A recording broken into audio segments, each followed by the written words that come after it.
We begin, though, with that Pentagon announcement, the first major U.S. troop movement in response to Russian forces at the Ukrainian border. Our Stephanie Ramos is on the ground in Ukraine, joins us now live with the very latest. Stephanie, we're talking about 3,000 troops heading to Poland, Germany, and Romania, but not Ukraine. So tell us, what role will they play in this conflict now?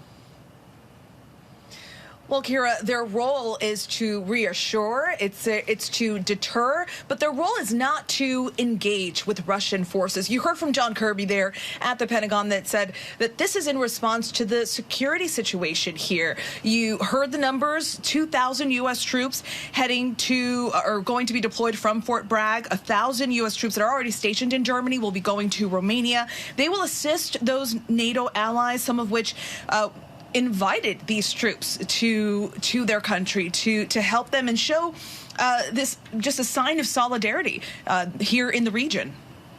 All right, let's go ahead and play some of what you did hear from Kirby today on the timing of all of this. Stephanie, let's take a listen. Why now? Here's just a couple of factors. Mr. Putin continues to add forces, combined arms, offensive capabilities, even over just the last 24 hours. He continues to add in Western Russia and in Belarus, and again, as I said, in the Mediterranean and the North Atlantic. He has shown no signs of being interested or willing to de-escalate the tensions. And it's not just the United States that's noticed this. Our NATO allies have noticed this. All right, Stephanie, Kirby says Putin has shown no willingness to de-escalate the tension. So does this troop movement do anything to change that, you think? We will have to wait and see. I mean, it took quite a long time for us to hear from Russian President Vladimir Putin. He gave his first public response in a really long time yesterday, and basically blaming the U.S. and blaming the West for not agreeing to his request. So it'll be interesting to see how this plays out. But we've heard from Putin and we've heard from his foreign minister over the last couple of days saying that they have no intention of invading Ukraine. However, at the same time, we see thousands of troops just on the Ukraine and Russian border threatening to invade with their artillery and their tanks. So it's really hard to say at this point. It's like it's kind of two different worlds here, but we'll have to see in the next coming days how Russia responds to this move by the U.S.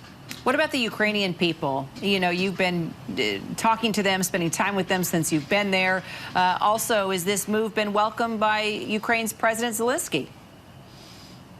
So we haven't heard from Zelensky just yet, but I can tell you that the Ukrainian people welcome it. They say sure, but they at the same time, this goes back to there being two different worlds that we're operating in here. At the same time, they say that the U.S. and the West are blowing this out of proportion, that they're the ones that are actually escalating the situation because they think everything is normal. So here we have the U.S., the Pentagon, and other European countries sounding the alarm. And then when we go out into the streets and we speak to some Ukrainian people here, and they say, everything's normal, nothing's happening. So it's really difficult to say how exactly they're taking this, but I can tell you that a majority of folks say there really isn't that much to prepare for. So it's really confusing,